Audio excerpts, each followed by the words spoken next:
Bonjour tout le monde. Donc là on avait fini le tutoriel et j'ai regardé un peu.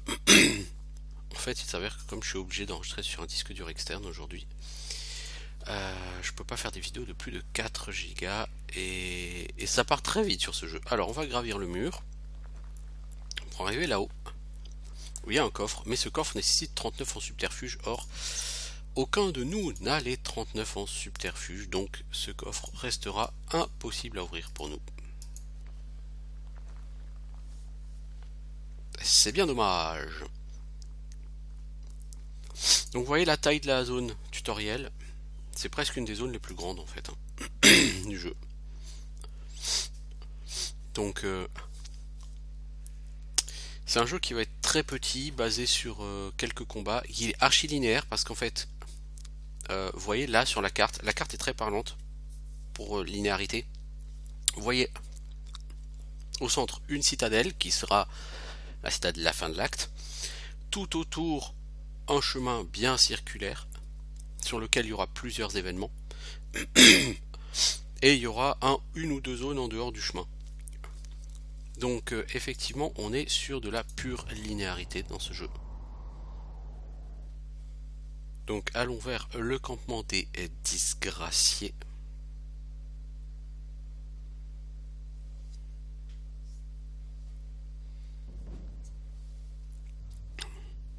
Donc ça va nous permettre de gagner un point d'athlétisme, formidable. Donc là on va aller, on voit des gens qui discutent avec un marchand. Donc bonjour, c'est l'heure du destin. Le camp est droit devant, ne vous souciez pas de nous, nous ne faisons que déblayer la populace. Donc là le marchand Sterling Agnon dit: je ne comprends pas ce que j'ai pu faire pour vous porter offense. Ces terres appartiennent aux disgraciés, je serais ravi de m'acquitter d'un péage. Je veux dire, parce qu'en fait les disgraciés veulent prendre sa cargaison.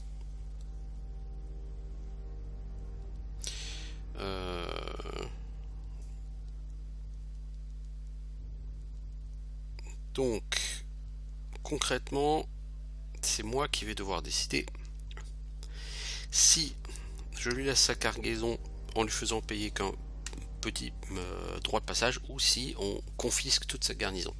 Moi je vais dire, vous êtes sur le territoire qui appartient aux disgraciés, ces guerriers ont le droit de vous tuer, vous devriez vous considérer chanceux qu'ils vous laissent parler. Donc le marchand dit: mais je suis ici que pour vendre mes biens, je fais de mal à personne. Mais j'en ai rien à foutre de ce que tu penses, mec.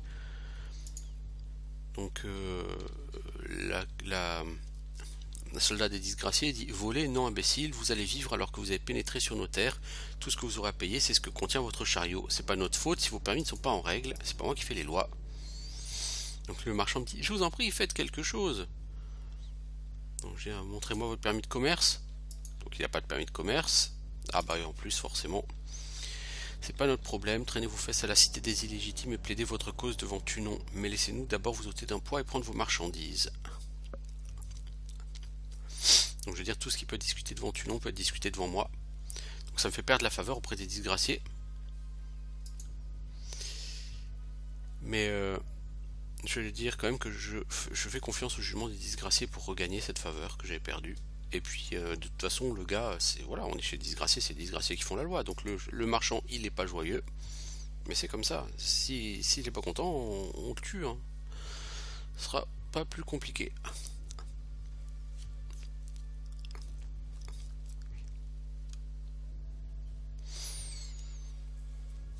Et donc là, le coffre il est fermé.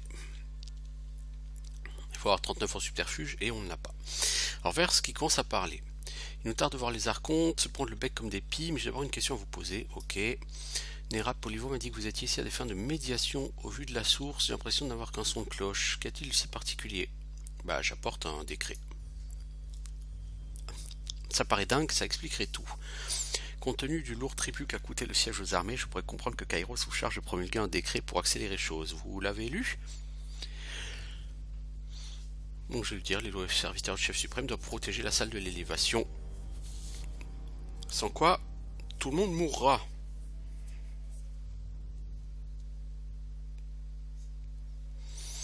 Alors, si Kairos vous entend échaîner la foudre contre nous, prévenez-moi que je puisse me mettre à l'abri.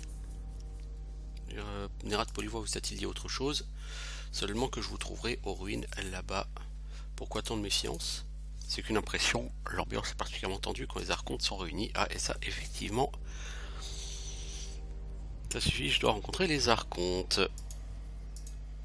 Oh, ça lui fait peur quand je lui dis ça. Eh ben non, elle a peur pour pas grand-chose.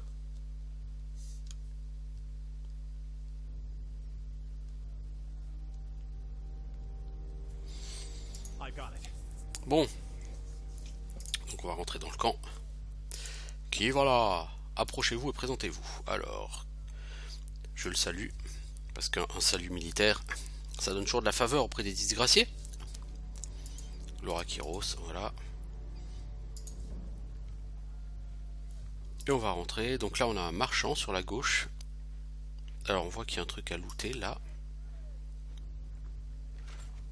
Avec des gants en cuir qui sont largement meilleurs que les miens d'ailleurs. Alors, ces gants sont meilleurs que les miens. Et toi, ces gants par rapport aux tiens, ils sont pas vraiment meilleurs. Ok.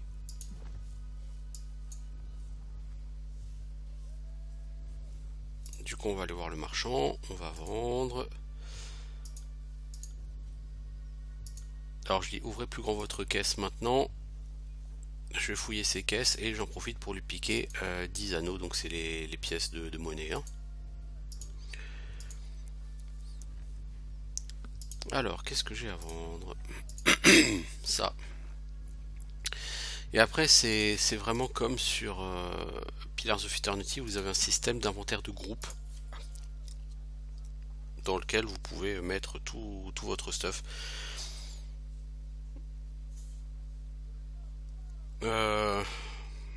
Ouais. J'avoue, ça c'est pas ce que je préfère. Hein. Honnêtement, toutes ces similarités avec Pillars, mais bon. Ok. Et donc là, on a un camp avec plein de PNJ avec qui on va pouvoir discuter pour faire un peu de RP. Bon. Alors ça s'ouvre avec 30 en subterfuge, donc on a les 30. Vous notez que vous gagnez des points de subterfuge quand vous ouvrez quelque chose qui est fermé à clé. Et du coup, bah c'est ça qui va vous permettre de monter en subterfuge. Alors là, j'ai chopé une dague qui est meilleure en termes de DPS et de précision et de vitesse d'attaque que mon javelot. Du coup, je vais l'équiper. Toi, tu te bats avec des épées qui sont meilleures que ce que j'ai. Alors, est-ce qu'il y a autre chose à voir dans le coin? Apparemment, il y a quelque chose à looter par là. Ouais, il y a un tonneau.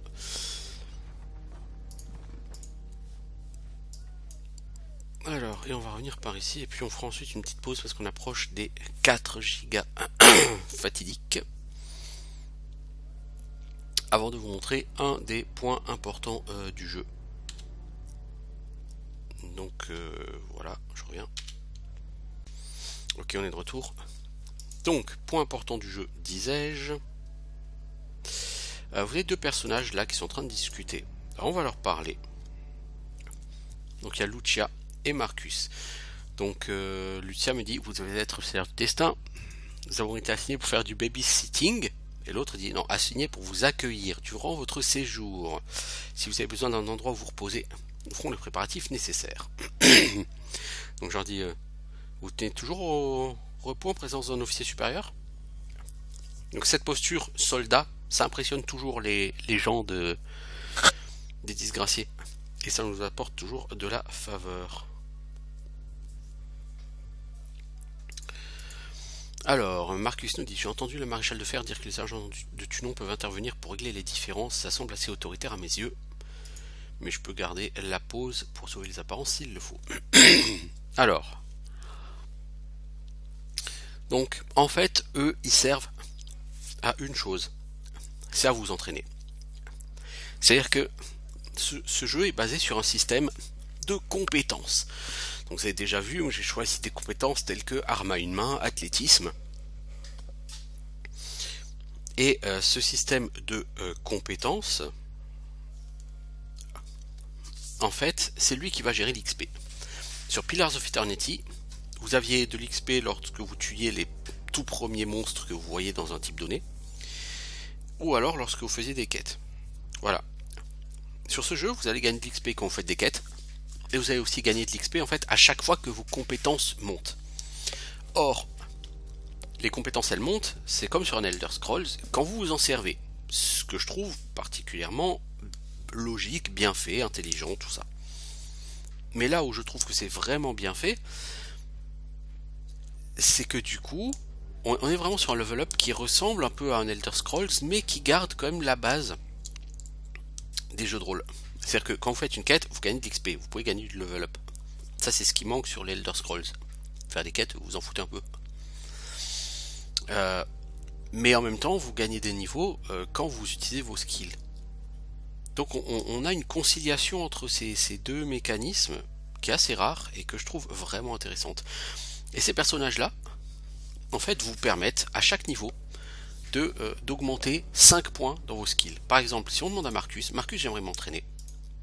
Il propose de m'augmenter en arme à une main, en arme à deux mains et en parade. Notez, je suis niveau 1, 273 XP sur 300. Si je veux gagner un point en arme à une main, ça me coûte 18 anneaux, j'en ai 547. S'entraîner, je passe à 20 en arme à une main. Et du coup, mon XP c'est 293 sur 300. Si maintenant je veux gagner un point en parade, voilà, j'ai gagné un point en parade, et ça m'a fait gagner un level up. Et du coup ça remet à 0 le nombre d'entraînements, parce que vous êtes limité à 5 entraînements par niveau. Et du coup je vais augmenter de 3 points arme à une main, de 2 points parade. Voilà. Et du coup je me retrouve au niveau 2 avec 27% de ma barre d'XP. Alors que j'étais niveau 1 avec 80% ou 90%, maintenant je suis niveau 2 avec 25% de ma barre d'XP. Donc ça m'a permis de gagner un tiers de ma barre d'XP. Alors du coup, parce que moi je suis plutôt orienté parade qu'esquive avec un bouclier et une armure lourde. Donc j'ai 51 en arme à une main, c'est bien. Et donc quand vous gagnez un niveau, vous gagnez un point dans l'une de vos statistiques. Donc vous avez force, vous avez finesse, vous avez vitalité, célérité, esprit, résolution. Étant donné que tu vas être au corps à corps et que tu vas en prendre plein la gueule, on va quand même augmenter un peu la vitalité parce que franchement j'aurais dû l'augmenter plus que ça la création du personnage, parce que ton personnage il prend quand même très facilement et souvent cher. Et ensuite tu gagnes un point de skill. Donc ça ressemble un peu à du Sword Coast Legends. Donc vous avez des arbres de talent, des arbres de compétences, et vous allez choisir dans quel arbre vous allez spécialiser votre personnage. Donc moi il y en a 3 qui m'intéressent, c'est défense, puissance et commandement. Donc commandement, ça permet de donner des buffs ou des debuffs lorsque vous utilisez un skill. Donc là par exemple l'aptitude est stock, mais en effet désignation, c'est-à-dire que la personne qui a ce debuff va subir plus de dégâts ou va se faire toucher plus facilement par tout le monde. Ça peut être bien si vous avez besoin de faire un gros focus.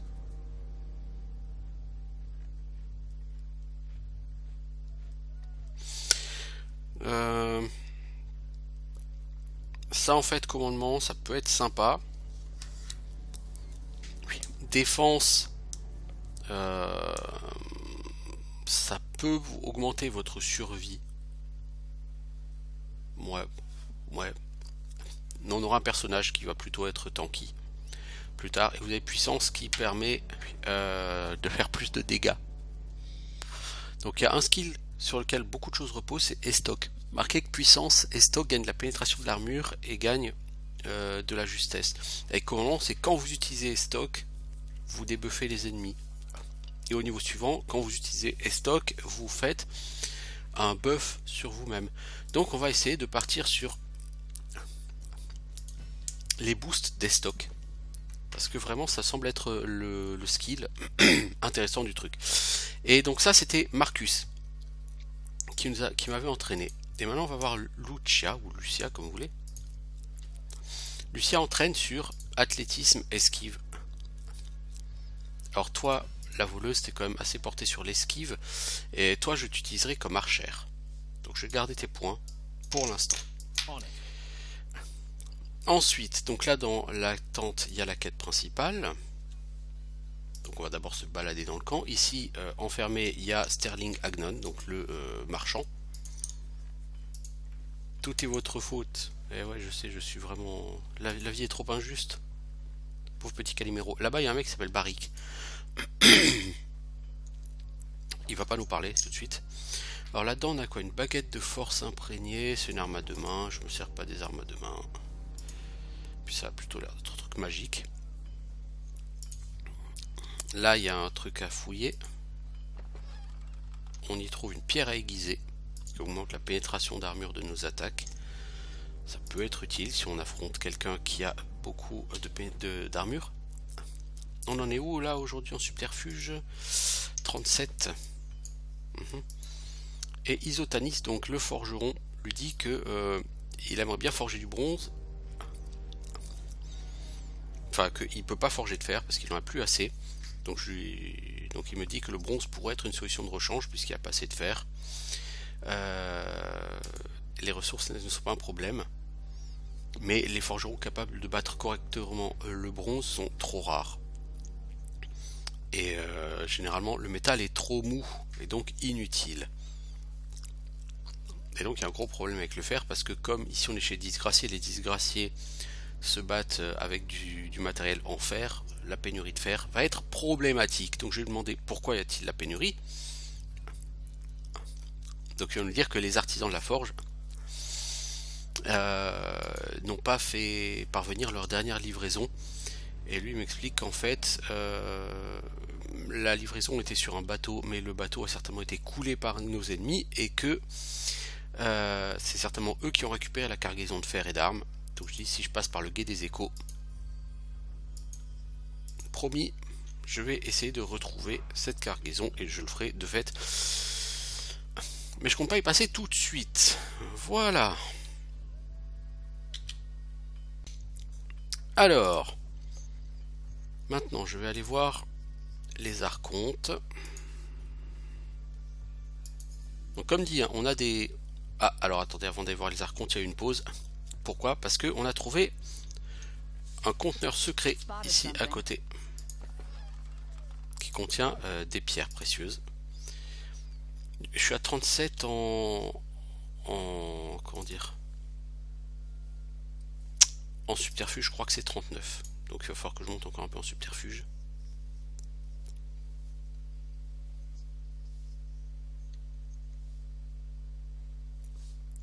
Et donc là on a les deux archontes, donc c'est-à-dire les chefs de légion. Donc on a Gravenache, le chef des disgraciés, Nérat Polivois, le chef du cœur écarlate, et eux ils vont se prendre la tête comme d'habitude.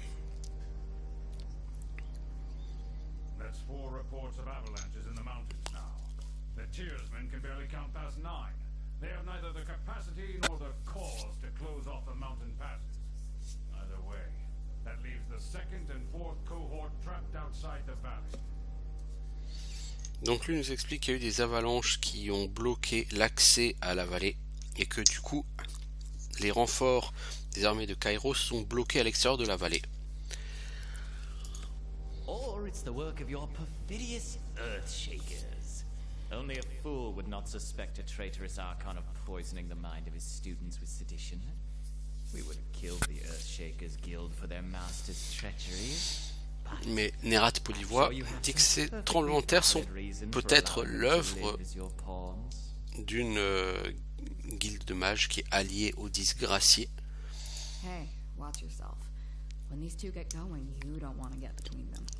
Et Verse nous met en garde contre le fait que ici il va falloir marcher sur des œufs. Donc moi je veux dire, je suis ici pour proclamer le décret de Kairos, ce qui me vaut la faveur des deux camps. Donc je repars donc faire irruption. How wonderful you could join us, Quakebringer, executioner of Cairn. You grace us with... My soldiers tell me you helped Commander Drossus on your way through Edring. You honor the court for your selfless cooperation. Je suis porteur d'un décret. Voilà.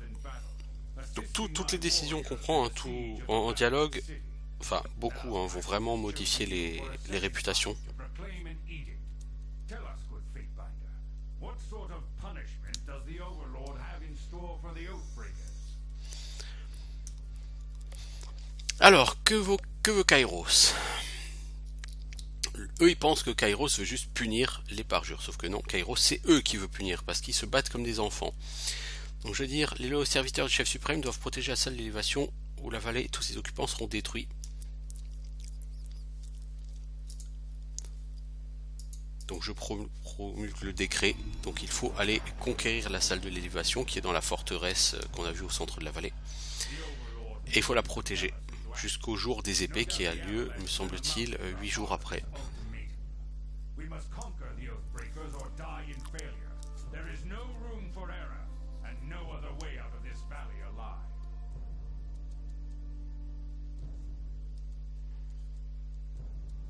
Alors, donc lui dit qu'il faut qu'il coopère. So you found your backbone at last.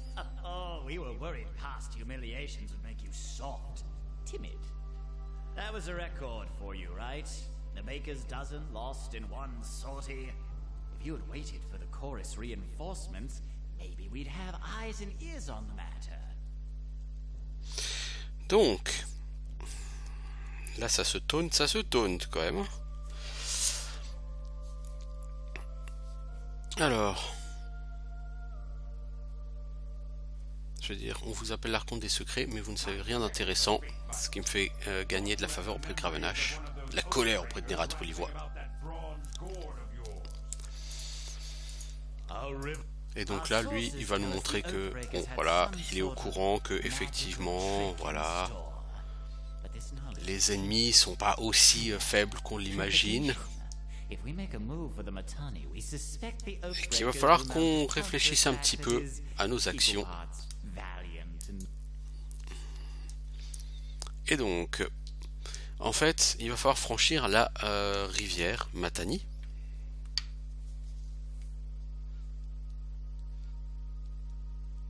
Donc, il y a plusieurs plans possibles.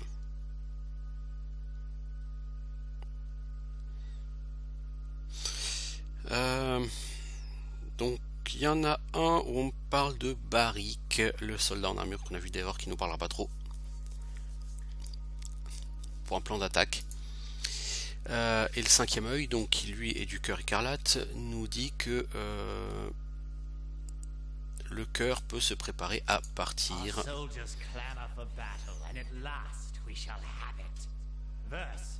We command you to continue guarding the Fatebinder. Tunon's Chosen is our honored guest and must be shown our finest hospitality. I won't let you down, boss. He'll get through the campaign in one piece, as long as he doesn't do anything too stupid. Donc Verse, qui est une soldat de Nerat Polivois, va soi-disant veiller sur moi. Bon, en réalité c'est un compagnon, quoi, donc quels que soient mes choix, elle me suivra. En tout cas, au moins pendant l'acte 1.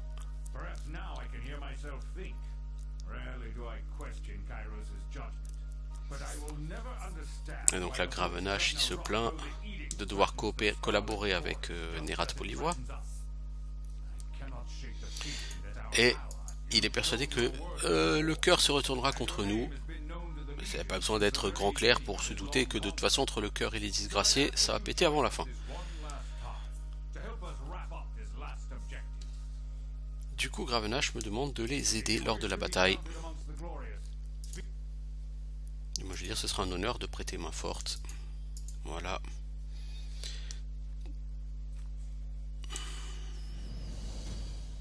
Donc, il y a des choses à voir ici. Alors, il faut avoir 32 subterfuges. Je les ai. C'est quoi ces bottes? Ce sont des bottes lourdes. Alors toi Gaston, ces bottes lourdes, elles te donnent quoi? Plus d'armure, elles te font perdre l'armure contre le feu et le contondant. Oh, écoute, on va essayer de mettre de l'armure.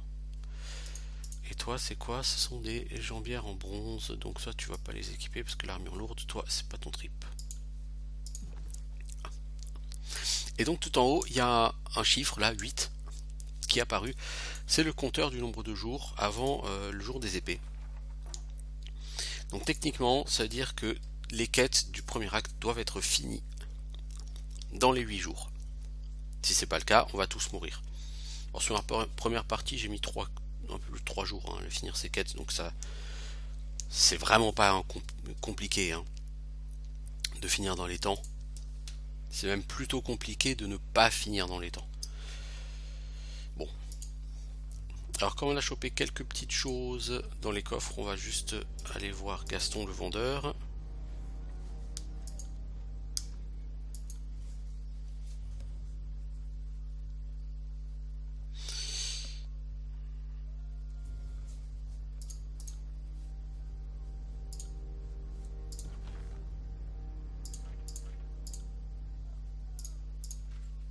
Voilà, et là on a un bandana, je crois on va le vendre aussi. Donc on fait des anneaux. Hein.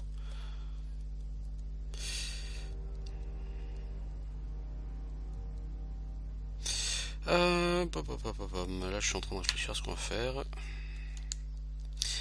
Je crois qu'on va aller déjà voir ici. C'est 39 qu'il faut ou 37? 39. Merde, je crois que je suis à 38. Subterfuge. Oui. Ah, il me manque pas beaucoup, hein. Et donc, il faudra que j'attende un petit peu pour l'ouvrir, ce coffre. Alors, on va aller ici. On va parler à Maréchal Ferrerinos. Je dois surveiller les troupes pour pas que leurs compétences s'émoussent. C'est pour leur bien, même si elles en sont pas conscientes. Alors, j'ai appris que vous manquiez de guerriers avec besoin d'aide. Qu'en est-il? J'ai des brigades au niveau des guets de Placide, des Échos et de Petites Dents. La garde de Vendrien pourra peut-être tenir un pont, mais elle ne tiendra pas face à une attaque concertée sur 3 fronts. Je ne suis pas autorisé à vous donner des ordres, mais nous mourrons tous en cas de défaite et je ne laisserai pas ma fierté nous priver d'un précieux coup de main. Je prêterai main forte. Alors notre plan peut marcher. Nous hésitons à coopérer avec ceux qui ne partagent ni notre entraînement ni nos valeurs, mais nous savons que Tunon le conciliateur ne retient que les esprits les plus brillants pour son tribunal, et nul doute que vous nous honorerez sur le terrain. Antio mènera la charge au quai des Échos, et Barrick, des boucliers de pierre, vous prêtera main forte. Les artisans de la forge n'avaient pas perdu la tête lorsqu'ils lui ont fabriqué cette armure. Il a survécu au décret des tempêtes, mais son armure ne s'est pas vraiment détachée. Tactiquement, c'est parfait, mais pour le reste, c'est plutôt une calamité. Barrick, venez vous présenter. Et alors Barrick, c'est un mec, on a... Bon. Le soldat qui se tient devant vous ressemble à un amalgame de lames rouillées et de pièces bigarrées d'armures fusionnées entre elles qui ont pris une vague allure de silhouette humaine. Il empêche la sueur, les excréments et l'huile qu'il doit sûrement appliquer en abondance pour rester un tant soit peu flexible. Donc c'est un honneur pour moi. Et donc Vers et Barrick apparemment ils se connaissent. Mais Vers elle essaye de le taunter, mais Barrick il réagit pas. Et donc voilà, Barrick va devoir nous accepter. Moi c'est un honneur pour moi de l'avoir à mes côtés. Du coup je gagne sa loyauté et de la ferveur. Ok, et je vais faire une petite pause pour cette vidéo ici. Et on se revoit tout de suite pour la suite. Ciao les gens.